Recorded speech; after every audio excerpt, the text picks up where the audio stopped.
From December 1811 until March 1812, a series of 3 major earthquakes along the far western border of Kentucky shook the North American interior. The earthquakes were felt from as far away as South Carolina. Join us for a discussion with the former KHS Research Fellow, who recently published a book with the University of North Carolina Press based on his research at KHS that discusses the earthquakes, as we explore the pages of Kentucky history with Kentucky Chronicles. Kentucky Chronicles is inspired by the work of researchers from across the world who have conducted research at the Kentucky Historical Society, or who have contributed to the scholarly journal, the Register of the Kentucky Historical Society, which has been published continuously since 1903.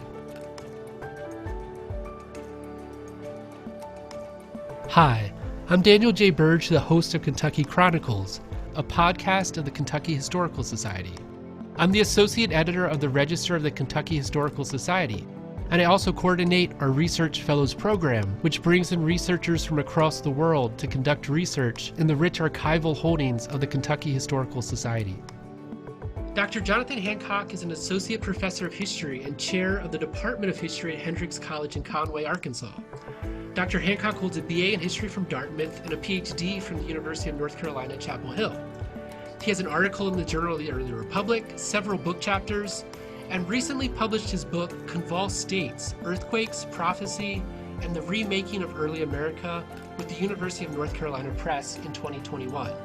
Dr. Hancock was a fellow at the Kentucky Historical Society, and so we're delighted to host him today. So welcome, Dr. Hancock. Thanks for having me. I'm really glad to be here. So I looked into our files here at KHS and saw that you were a fellow in 2010-2011. While you were a graduate student at UNC. So before I get into the actual book itself and sort of dig into that, I want to ask about the revision process for our listeners out there who might not be familiar. I know for us who work on books, dissertation to book can take a while, and it's a tedious process. So could you sort of just fill us in on what that process is like? Sort of take us from, to the best of your ability, from that fellowship almost a decade ago and how that process works to getting the book out. Yeah, so it certainly was a long and winding road. I wrote the dissertation and then I basically cut it up and completely reorganized it and added some more material from some extra archival research. And the main issue and the feedback that I got from committee members about transforming the dissertation from the book was that I was trying to do a lot of comparative work, but the chapter format of the dissertation didn't lend itself to much comparative work. So I was basically kind of undermining one of my aims with the structure of the dissertation. And that was because it was case study based on different regions. So looking at the native Southeast and the Ohio Valley in the United States. And so what I did in revising the dissertation to turn it into a book, I tried to make it more of a braided study with thematic chapters rather than case studies. And I work at a pretty teaching intensive liberal arts college, so finding time for revisions was the challenge. But I really actually, I thought having that, the fact that it took a while and had some opportunity to sort of let the project marinate, resulted in something I was pleased with, at least in terms of changing it from the dissertation to a book. And I also had the opportunity to do some local archival research in Arkansas. So I worked on revising it for about 6 years as an assistant professor. And then I was fortunate to have some sabbatical time to see the project through to publication. I think, and then just kind of following up on that, I think that's one of the challenges that people don't realize is you're balancing a significant teaching load plus trying to write a book, like you said, almost in your free time, even though it's not really free time. I mean, it's really part of the job, but that's a challenge. And that's why I think it's good for us to sort of see, okay, here's the process and here's what you're doing. It's got to be kind of rewarding in its own right, though, to do that, to spend so much time doing the revisions where you have time to sort of think through things and then pull it out. So that's always good. I want to get into the book, though. So sort of transition here. Let's move into the book Convulsed States, which centers around how different groups of people responded to the New Madrid earthquakes. For listeners who might be unfamiliar with this event, can you give us a little background on the New Madrid earthquakes and why they were significant? I'm going to give full disclosure here. I'm not from Kentucky. I was not even aware of where New Madrid was. So when I got I was like, I need to check this out and figure out what actually sort of the background is. So for our listeners, can you just kind of give us a backstory that'll then set up the rest of the book? Yeah. So the they're called New Madrid to people Madrid, from okay. Missouri, in that Madrid. region. So there's that pronunciation. And I grew up in North Carolina and really only came to them in realizing their scope, their geographical scope. I came across references to earthquakes in mission records to the Cherokee Nation. And that's when I started kind of thinking through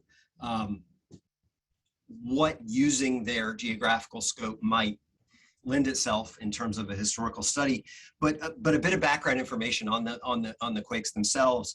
They're the strongest earthquakes in the North American interior in at least the last 5 centuries. And there were 3 major timblers from December 1811 to February 1812. And those major instances of shaking probably reached about 7 on the Richter scale. But they were separated by aftershocks between the timblers and then aftershocks into the spring of 1812. And these were quite unprecedented at the time because the middle of the continent is not that seismologically active. But people felt them from the Great Lakes to the Gulf of Mexico and from the Eastern Great Plains to the Atlantic coast. And I wanted to use their tremendous geographical scope to capture as many perspectives as I could about what people thought of the earthquakes meant and what those perspectives tell us about the relationship between political and religious authority in Native American nations and in the United States. And also just to think more broadly about how people across cultures in the early 19th century thought about the relationship between the natural world and human affairs. Well, I learned something new today. That was the pronunciation thing I did not know. I'm still getting used to Kentucky where it's like Versailles, not Versailles, and I'm still learning. And so that's interesting. It's always interesting how people get into the topics that they decided to get into, and I think that's one of the things that sets this one apart. What I found fascinating about your approach was how you tackled so many different perspectives, which is, I think, what I appreciated the most when we're working through this project: Creeks, Kentuckians, Cherokees, enslaved persons. What are some of the difficulties of writing a history that takes into account so many diverse perspectives? Because you talked about the timeline before, you had to work on revisions and do this. Is part of that because you cover so many different groups of people? That presents a lot of challenges for any historian to tackle. Yeah, so there were some organizational and historiographical challenges. The organizational challenges related to the point I said earlier about trying to figure out a way to braid and weave together these perspectives within chapters rather than sort of segmenting them among chapters. And then historiographically speaking, it was a challenge to engage a lot of different fields of historical study and try to situate the earthquake interpretations of people within those fields. And I hope that the payoff, at least, is that the book uses the earthquakes to bridge those fields of study, also to bridge different regions, right? Just in terms of their geographical scope. And I hope that it also captures the diversity and multivocality of communities across Eastern North America in the early 19th century. To kind of build on that, what region exactly are you looking at? Because building this out sort of for their listeners, what regions in particular does the manuscript really focus on? Yeah, so if you imagine a map of the epicenter of the earthquakes in the Missouri Boot Hill and just go outward, it's essentially, I've got a map that gives an approximation of the scope of the earthquakes, but it really is from the Ohio Valley and lower Great Lakes. The account the farthest west that I found was in the Eastern Great Plains among Oto people. And then it ventures into the southeast and looks at, it focuses on Creeks and Cherokees in the southeast, and then along the Atlantic coast looks at dimensions of as I said, the relationship between religious and political authority within the United States. So there's a really, the book captures that scope in terms of geography, but it also really focuses on 4 sites of nation remaking, we might say, in the early 19th century. So among native nations, I focus on the Creeks and Cherokees in the Southeast. And then I look at the attempt to build an intertribal Native American nation in the Ohio Valley that's led by Tecumseh and Tenskwatawa, the Shawnee brothers, during the era of War of 1812. And then compare what's going on in those societies in terms of the dynamics and debates about the meaning of the earthquakes, and really the state of religion within these nationalizing polities. Compare that to what's going on in the United States. Yeah, there's so many different moving parts. It's amazing, you know, to tie those in: environmental history, and then religious, and then sort of all these different things. I asked this of each fellow when I interview them, but I did want to sort of draw attention to this in particular. What drew you to Kentucky and to the Kentucky Historical Society? I know you address this in the book, but for those who are interested in sort of the Kentucky perspective, why should they be interested in convulsed states? What sort of can they pull from this that would sort of relate to Kentucky? Mm-hmm. So I was drawn to Kentucky because I knew I could find archival material related to the earthquakes there. In some ways, the research process was a bit of a needle in a haystack in the sense that I was looking at a pretty narrow swath of time. But if you look at writing that's being generated between the first earthquake and the last one in late 1811 and through really the kind of the early spring of 1812, if people are writing in regions that are in that swath of territory affected by the earthquakes, they're writing about the earthquakes and speculating about what's going on or citing confusion or fear. So I knew that, you know, among archives in Kentucky, there would be information about the earthquakes, and Kentucky and then the wider Ohio Valley region are important to the book, really for 2 central reasons. It's where Tecumseh and Tenskwatawa, his brother, known as the Shawnee Prophet, it's where they were attempting to build an intertribal nation to oppose U.S. expansion. And the Shawnee brothers situated the earthquakes prominently within their renewal of militancy in the spring of 1812.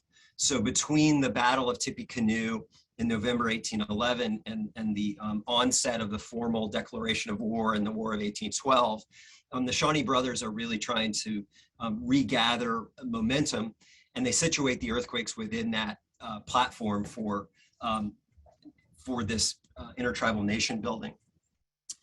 And also related to Kentucky, after the earthquakes, we see a dramatic rise in Baptist and Methodist church membership among settlers in Kentucky and really across the Trans-Mississippi West at large.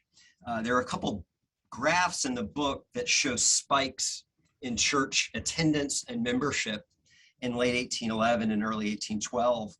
And there are letters and diary entries and church records that attribute this growth in evangelical church membership directly to the earthquakes. That had to be a lot of digging to find some of that, because church records are not, that's not an easy source to use. Basically, and it's interesting because a lot of church records are basically just who came to church that day, and sometimes disciplinary matters. So somebody didn't show up or somebody was drinking.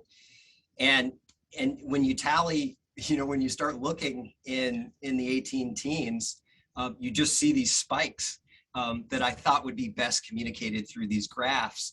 But it's also the case that even when there were basically just Roman numerals of church attendance and not very much descriptive detail in church books, in the era of the earthquakes, they were noting the earthquakes.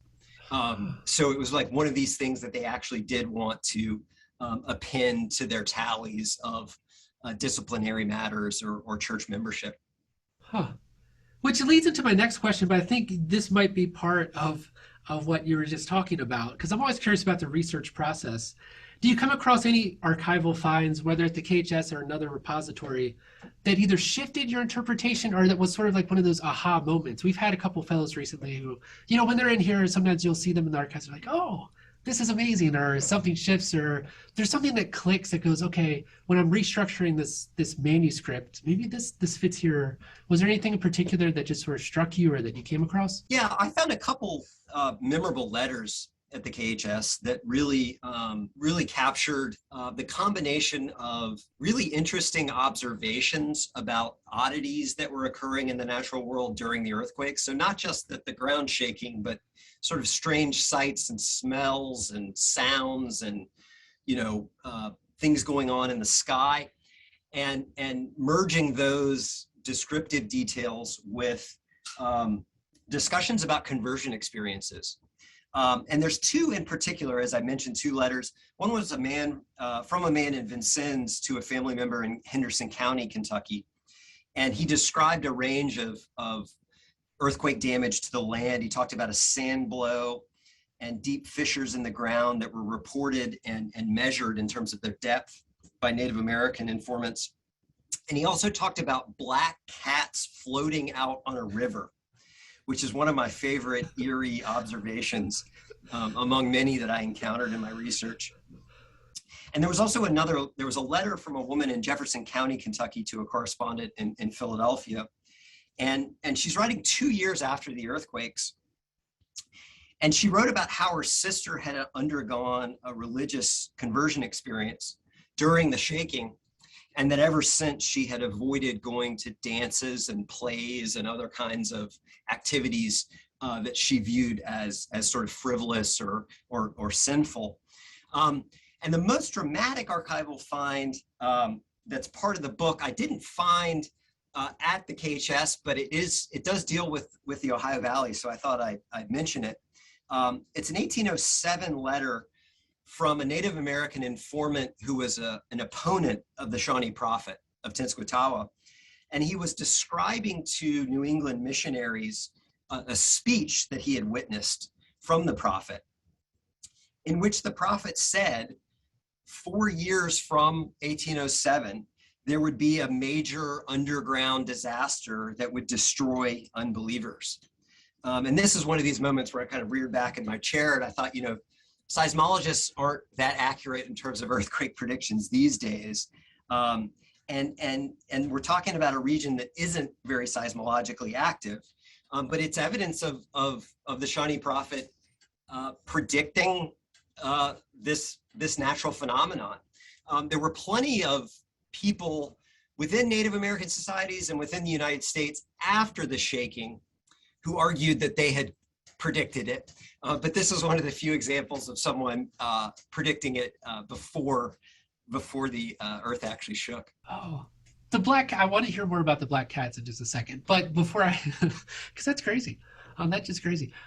Yeah, for some of these sources, did you know coming into the archives like that they were writing about it, or was this more of you're just flipping through letters and you're like, because I would think with an event of this magnitude that you would have the time period knowing, okay, maybe they're writing, but do you know most times going to these research trips, I'm looking at this collection, or is it you just come across it and you're like, wow, that this person's talking about this prophecy that I didn't think was going to be there. Yeah, so I'd say it's a combination of both. I wouldn't necessarily travel to archives if I didn't know that there was at least something that I knew would be there. Yeah. But once I got there, after I made it through earthquake references that had been cataloged, I'd spend some time calling up materials that were generated in that tight time range. And in those materials, I could find often earthquake references. The case of the 1807 letter is a little different because it's obviously outside of that date range, but I knew that there was this letter that dealt with the prophet's teachings, and I knew it had to do with natural forces and predictions. And it's also not a letter, there's been a lot of ink spilled on the Shawnee brothers and their movement in the era of the War of 1812. But it's not something that I've seen cited very widely. So I was really interested to learn more about it. And I also racked my brain for a while trying to figure out ways to to be sort of skeptical of it, right? In terms, Right. but in the end, it became, you know, the opening sentence of the book, and it became an important part of the argument of the book about the ways that this group in particular and this prophet really regathered support after the defeat at the Battle of Tippecanoe. With the black cats, how does that play a role? I'm just curious. Yeah. Well, so I was looking back over at my research notes before we were talking this afternoon, and it was like descriptions of a couple different cats, and there are a lot of, and this is related to Kentucky. Audubon was riding his horse, and there are a lot of accounts of animals sort of sensing something before humans do, and then behaving strangely, both before and during the earthquakes. And so I would situate, and you know, the black cat out on the river is, you know, not necessarily the most hugely historically significant observation, but it nonetheless did lend some sort of narrative descriptive texture to really wanting to focus on in the book the experience of the earthquakes and the way in which the people who experience these earthquakes, they often counted this as one of the kind of signal memorable events of their lives. There were interviews done in Tennessee later in the 19th century of people who had been living in Tennessee in the early 19th century. And when they talk about, you know, the most memorable events of their lifetimes, they mention the earthquake alongside, you know, the Civil War and other major significant periods. So it really had this kind of personal, individual significance to people. It's also the kind of thing that gets mentioned a lot in church histories. So when churches write histories of their origins, they talk about this as being an important part of the foundation of, you know, the founding of these communities. To go into the last question, now that the book is finished, what's sort of the next project? I know. It takes a long time to do a book, and then all of a sudden everyone bombards you with like, what's next? But are there plans? What kind of has captured your imagination? I was talking to our last guest about this and just the challenges of picking a second book topic and finding something. Is there something you're sort of interested in or working on now that this one is in the books? This book, the book that I finished, Convulsed States, it required a lot of driving around to a lot of different archives across the footprint of the earthquakes. And you know, as I age, my stomach for long summer road trips is waning, or perhaps I don't quite have the time that I used to. But I'm working on something that takes a deep time perspective on a much smaller swath of territory. And it's a study of Native American communities near present-day Charleston. And I'm looking at, and I'm calling it Native Charleston, a 4,000-year history of the indigenous Lowcountry. And I'm starting with the builders of shell ring mounds that are among the earliest examples of monumental architecture in North America. And starting with that and carrying the study forward through to the present day, with a particular attention to the ways that indigenous communities have navigated colonialism and maintained their place and peoplehood in a region that was rather quickly swallowed up by plantation agriculture, starting in the late 16th and late 17th and early 18th centuries. So you're even expanding your time. So that's a challenge in the sense of a broad, because the thing that struck me about the book, you cover a long period of time in the sense of that, yes, you're looking at specific events, but then you're looking at reverberations and sort of how this plays out over time, how communities are changing. There's a lot of different groups involved. This one sounds even more ambitious. Well, it's more narrowly focused in terms of place, and it has less in terms of different communities and perspectives. But it is, you know, one of the things that I really enjoy about early American history is experimenting with ideas about time and space. And so the first project was a large space over a short period of time, and this new project is a smaller space, deeper in time.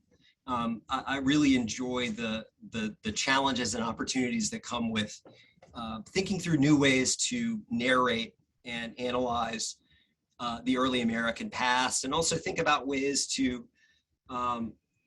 not relegate a pre-European North American past to a sort of prehistory or to a science museum exhibit, but really to think historically about transformations over thousands of years in the Southeast and in the Charleston, present-day Charleston region in particular.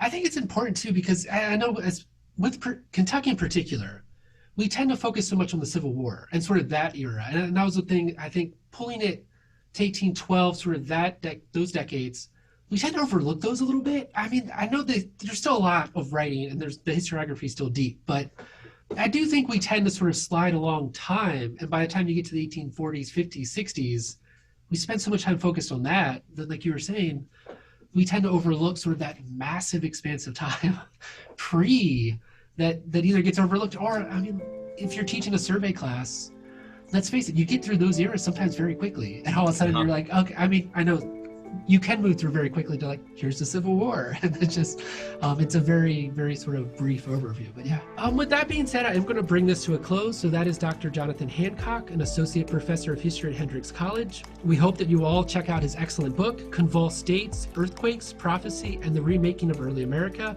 Thanks again for joining us, Dr. Hancock. Thanks for having me. And thanks to the KHS for the fellowship.